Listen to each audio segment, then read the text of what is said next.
Ever make a decision you really regret? Like one you hope and no one ever finds out about? Well, today's deep dive is about that kind of story, family drama, trickery, and a rivalry for the ages. We're unpacking the story of Jacob and Esau from the book of Genesis. You'll be surprised how relevant this ancient story still feels. What's fascinating about this story is it isn't just some ancient text, it's about human nature, things that are as true today as they were thousands of years ago. Okay, so set the scene for us. Who are these guys and what's the big dilemma? We're talking about twin brothers, Jacob and Esau, and let's just say their relationship is complicated. We pick up the story with Jacob returning home after years away. He's built a life for himself, but there's this huge elephant in the room, or should I say, 400 men with a grudge. Yikes. Okay, so why all the hostility? What went down between these two? Years ago, Jacob tricked Esau out of his birthright, a really big deal in their culture. Imagine being entitled to your family's wealth, power, everything, and then having it ripped away. Ouch. I can see why Esau might be a tad angry. You bet. And Jacob knows it. He's terrified of Esau's revenge, especially since he has a family now. The text says he splits his camp in two, a desperate attempt to protect at least some of his family. Can you imagine being that afraid of your own brother? It's palpable, that fear. He even prays, recalling a time when all he had was his staff. He's come a long way, but this encounter forces him to confront the consequences of his actions. It's like his past is literally on his doorstep. So what does he do? Well, he tries to smooth things over the way people with power often do with lavish gifts. We're talking hundreds of goats and sheep, dozens of camels, all beautifully arranged. It's almost comical, as if he's trying to buy back his brother's forgiveness. A peace offering on steroids. But I'm sensing this isn't just a story about bad blood between brothers, right? What's the bigger takeaway here? Absolutely. Jacob's desperate attempts to appease Esau reveal how deeply guilt and fear can drive our actions. We've all done things we regret, and sometimes we'll go to great lengths to escape those consequences. But more often than not, those choices catch up with us. Which brings us to Jacob's encounter with the divine, but we'll get into that in just a bit. So Jacob, he sends his family ahead, right, his possessions, all those animals, and he finds himself alone, like completely alone by the river Jabbok. Wow.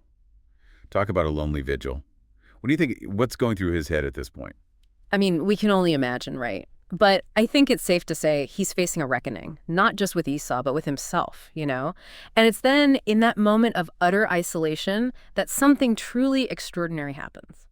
Jacob wrestles, like physically wrestles with a man until daybreak. Wait, hold on. A man? Who is this mysterious figure? That, my friend, is the million-dollar question. The text leaves it open to interpretation. Some scholars, they believe it's an angel. Others, they see it as a theophany, which is really just a fancy way of saying a visible manifestation of God. Okay, wow. You know, that actually sends chills down my spine. It reminds me of like those epic myths, where mortals encounter gods.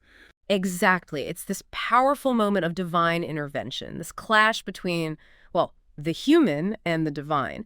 And let me tell you, this is no ordinary wrestling match. During this struggle, Jacob's hip, get this, it gets dislocated. Ouch. Okay, that's gotta hurt. Yeah. But why is that detail, the injury, why is it so important? Well, because it's a pivotal moment, literally and symbolically. I mean, think about it. This injury, it represents a breaking point for Jacob. He's vulnerable, he's in pain, but here's the thing. He refuses to give up. He's not running from his past anymore. Yeah. No, he's wrestling with it head on. He even demands a blessing. Wow, that's incredible. He's a different guy from that fearful brother sending all those extravagant gifts. He's demanding something much deeper now. Right, exactly. He's no longer satisfied with just material wealth or even just surviving. He desires something way more profound. He wants a blessing, a real blessing that will change his destiny. It signifies a huge shift for him from this place of fear and manipulation to this deep yearning for a spiritual connection. Wow. And so does he actually receive this blessing? What happens next? He does receive it, but not before his identity is, forever changed. The man, he gives Jacob a new name, Israel. And Israel, it means he struggles with God. Wow, so he goes from Jacob the deceiver to Israel, the one who wrestles with God. Yeah. Okay, that is quite the transformation. What does that signify? Yeah. This name change, it's hugely significant. It reflects not only his physical struggle, the wrestling match, but also, more importantly, his internal journey. It acknowledges his flaws, right? His struggles and his persistence in seeking this real relationship with the divine. And it doesn't end there, does it? The place where this all went down, what was it called again? Penielio, which means, you ready for this? It means face of God. Wow. Just wow. Right? Think about it. Jacob walked away from this encounter not just with, a new name and a limp, but also with this incredibly profound realization. He stood face to face with the divine. Wow. Okay, that is powerful. Really powerful imagery. I mean, we've gone from a family feud to a cosmic wrestling match. It's amazing. But what does it all mean for us? What are we supposed to take away from this epic encounter? Okay, so we've gone from like this bitter sibling rivalry to, get this, a cosmic wrestling match. It's amazing. And we've seen Jacob go from, like hiding from his past to actually confronting his deepest fears. But what does it all mean for us? Like, why should we care about this story? That is the question, isn't it? I mean, Jacob's story, it's ancient, right? No. But it still resonates with us today, even thousands of years later. And I think it's because it speaks to some universal truths about being human, about messing up. It reminds us that we all make mistakes. We all have those things we'd rather just like sweep under the rug and forget about. Totally. Yeah. Like that saying, our pasts are never really dead. And that's so true, isn't it? I mean, Jacob's fear, his guilt, it all catches up to him eventually.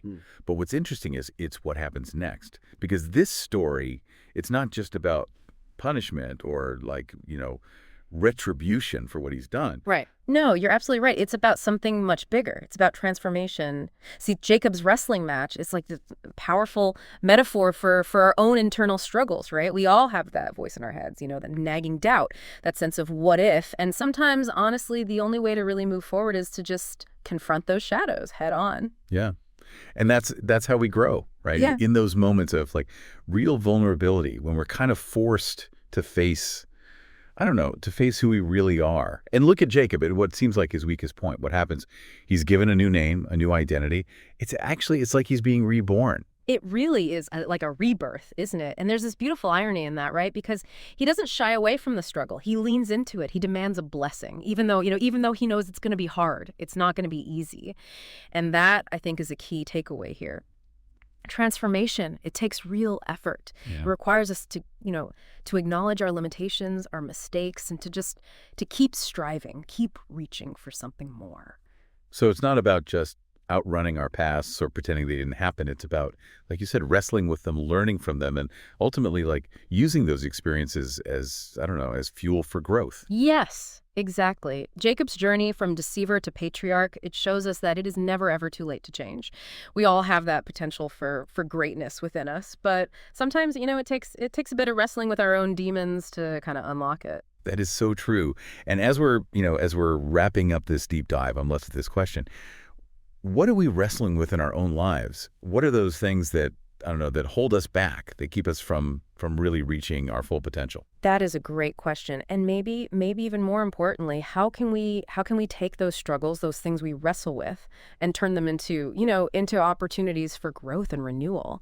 How can we embrace that messy, complicated journey of becoming, the best versions of ourselves? That is definitely something to think about. Jacob's story, if nothing else, it reminds us that transformation, it's a process. It's not just this destination. It's about embracing the struggle, learning from our mistakes, and ultimately coming out on the other side, stronger and wiser. I love that. Embrace the struggle. And you know what? That's a message I think we all need to hear sometimes. Absolutely. Well, thank you so much for joining us on this deep dive. It's been quite a journey. Yeah. And until next time, keep exploring, keep questioning, and keep wrestling with those big questions that shape our lives. Couldn't have said it better myself. Thanks for having me.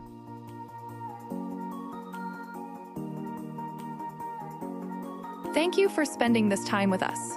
Toby, Eleanor, and our team of researchers are working hard to produce more episodes. If you value what we're doing here, please consider subscribing and sharing the word. Additionally, our podcast, RSS, and Patreon links can be found below. Listener support is what makes our work possible. Join us next time for another deep dive. God bless.